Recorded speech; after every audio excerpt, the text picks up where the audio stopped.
ظاهرة غريبة هتلاقيها الأيام دي كتير، هتبقى قاعد تتفرج أنت وأصحابك أو أنت وحد من العيلة وتلاقي لعيب كورة قاعد،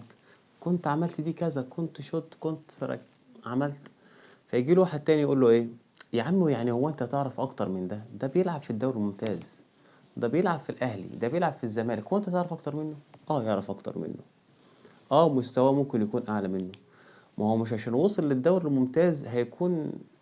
وصل لمرحلة في الكورة أحسن من اللي قاعد يتفرج. لأ، هي ممكن تحسبها حسبانة تاني، إن اللي قاعد يتفرج ما جاتلوش الفرصة. يعني هتلاقي مثلًا لعيبة الدوري الممتاز دي 50% منها مثلًا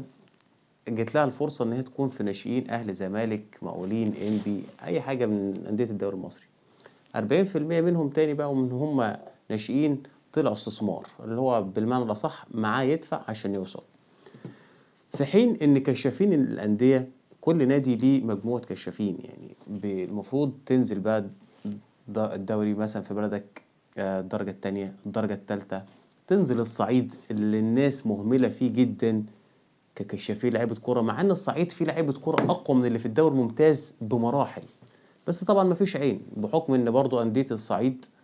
ما بتسمحلهاش الظروف إن هي تشارك في الدوري الممتاز بصفة مستمرة أو بصفة كبيرة طبعًا عشان ضعف الإمكانيات. لكن الصعيد فيه لعيبة كتيرة جدًا، انزل الصعيد، انزل للدرجة التانية، انزل للدرجة التالتة، في لعيبة أصلًا ما بتلعبش ولا في التانية ولا في التالتة قد اللي بتلعب في الدوري الممتاز مرتين 3، بس ما فيش فرصة،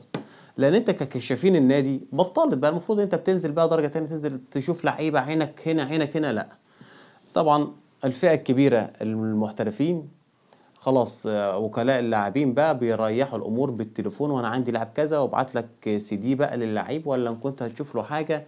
تمام، وهننصّص والمصلحة هتمشي وكده. طب الفئة الصغيرة بقى من الناشئين، خلاص برضه ما فيش كشافين، بدل ما أنا هانزل وهاتعب نفسي واسافر هنا واسافر هنا، لأ أنا هاضبّط مع 2، 3، 4 من مدربين الأكاديميات، هات لي اللعيبة تمام، أنتم هتسترزق وأنا هاسترزق، والنادي بقى يدوس في اللعيب سنة، سنتين، جه خير وبركة، ما جاش خلاص يمشي. وفي لعيبة قد اللي راحت لك دي في المستوى مرتين 3 معهاش فلوس تروح لك، ومعهاش واسطة توصل لك، هيلعب إزاي؟ أنت اللي وصل لك يا إما معاه واسطة، يا إما دفع لمدرب الأكاديمية عشان ينصص معاك. طبعًا إلا من رحم ربي، في ناس بتعرف ربنا ومراعية ربنا في الشغلانة، بتشوف اللي يستحق واللي ما يستحقش، بس ده بنسبة 5%، 95% بقى بياخد لك وبيوصل لك اللعيب اللي هياخد منه وأنت برضه هتاخد منه. فأنت كشاف للأندية بدل ما بتنزل بقى وتروح وتيجي وتتعب والصعيد والتانية والتالتة، لأ، هاتوا لي أنتم بقى مدربين الأكاديميات، العيال الصغيرة اللي تنفع، تمام، هو أنت مش عارف اللي تنفع، أنت اللي جاي لك ده مستواه 50%، في واحد مستواه 80 و90% لا معاه فلوس ييجي لك ولا معاه واسطة يوصل لك. فأنت لو أنت كنادي شغّلت الكشافين اللي عندك دي تنزل تدوّر على لعيبة وتشوف العين اللي يستحق ويوصل، لكن هو ما فيش الكلام ده، كان وصل لك لعيبة تبقى أعلى من اللي في الدوري الممتاز بكتير، بس طبعًا ده مش هيحصل، عشان أنت قاعد مرتاح على كرسيك ومستني مدربين الأكاديميات تجيب لك بقى اللي هيدفع، اللعيب ده هيدفع 10.000،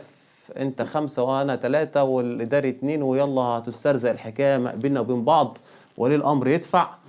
واللعيب اللي معاه فلوس يوصل، واللي معاه واسطة هو اللي راح لك، واللعيب بقى اللي مش لاقي واسطة والّا اللي معاه ربنا بالكل طبعًا، اللي معهوش فلوس يدفع، خلاص ده معلش يا ابني أنت عشان الظروف مش جاية معاك، لكن ما فيش حد عارف ربنا، ما فيش حد عارف معلش اللعيب ده يوصل. يعني الدوري المصري ده هتلاقيه 50% منه اللي هم ربنا كرمهم بقى من الأول وراحوا.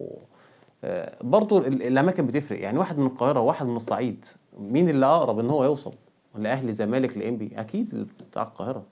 و40% راحوا لك استثمار، الاستثمار طبعًا معروف كُلّه فلوس، أيًا كان مستوى اللعيب 50%، 40%، 30%، المهم هيدفع خُش، و10% من اللي في الدوري تعبوا وربنا كرمهم وبالاجتهاد وكان ليهم نصيب، هو قبل كل حاجة نصيب، قبل كل حاجة نصيب، بس إحنا عندنا مشاكل في مصر تمنعنا إن إحنا نظهر قدراتنا المواهب إن هي توصل، علشان ما فيش واسطة وما فيش فلوس. الكورة في مصر كده، معاك واسطة اتفضل، معاك فلوس تدفع تعالَ، معاكش يبقى خليك سقّف كده قدام التلفزيون